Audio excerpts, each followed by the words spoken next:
আরজিকর দুর্নীতি মামলায় সিবিআইকে আদালতের শোকজের দিনে নির্যাতিতার পরিবারের সঙ্গে দেখা করেছেন সুকান্ত মজুমদার। বৃহস্পতিবার আলিপুরের সিবিআই বিশেষ আদালতে আরজিকর দুর্নীতি মামলার শুনানিতে সিবিআই আইওকে শোকজ করেছে বিচারক। 3 দিন আগে সন্দীপ ঘোষদের বিরুদ্ধে চার্জ গঠনে রাজ্য সরকারের অনুমোদন পাওয়ার পরেও কেন বিষয়টি ট্রায়াল কোর্টে জানায়নি সিবিআই। 27 তারিখ অনুমোদন পেলেও ট্রায়াল কোর্টে না জানিয়ে উল্টে কলকাতা হাইকোর্টে অনুমোদনের কথা জানিয়েছে তদন্তকারী সংস্থা। তাতে রীতিমতো ক্ষুব্ধ হয়ে ওঠেন বিচারক। সিবিআই কেন আদালতকে জানায়নি তা নিয়ে সিবিআইয়ের আইও মনীশ উপাধ্যায়কে ধমক দেন বিচারক। 24 ঘন্টার মধ্যে শোকজের জবাব দিতে নির্দেশ দিয়েছেন বিচারক। এদিকে বৃহস্পতিবার সকালে নির্যাতিতার সোদপুরের বাড়িতে গিয়েছিলেন বিজেপির রাজ্য সভাপতি তথা কেন্দ্রীয় প্রতিমন্ত্রী সুকান্ত মজুমদার। টালা থানার পাশাপাশি সিবিআইয়ের তদন্তকারী একজন অফিসারের ভূমিকায় তিনিও যে খুশি নয় সে কথাও জানিয়েছেন সুকান্ত মজুমদার। বিষয়টি কেন্দ্রীয় প্রতিমন্ত্রী হিসেবে যথাস্থানে অভিযোগ করবেন বলে জানিয়েছেন সুকান্ত মজুমদার। একই সঙ্গে তৃণমূল নেতা মন্ত্রীদের আক্রমণের জবাবে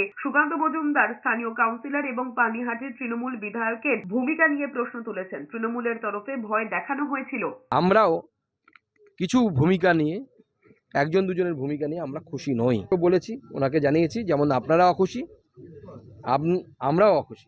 ভূমিকা তো একদম ঘোলা থানার আইসি থেকে শুরু করে তদন্তকারী অফিসার থেকে শুরু করে সে তো কোর্ট বলেছে, কোর্টের প্রত্যেকটি ছত্রে সেগুলো লেখা। তিনি কিছু তদন্ত করেননি, ম্যাগনিফাইং গ্লাসের নিচে রেখেছে সেটাকে, যা যা ছিল তথ্য প্রমাণ সেটাকে রেখেছে। এটা কোর্টের রায়, এটা আমার কথা না বা ওনাদের কথা না।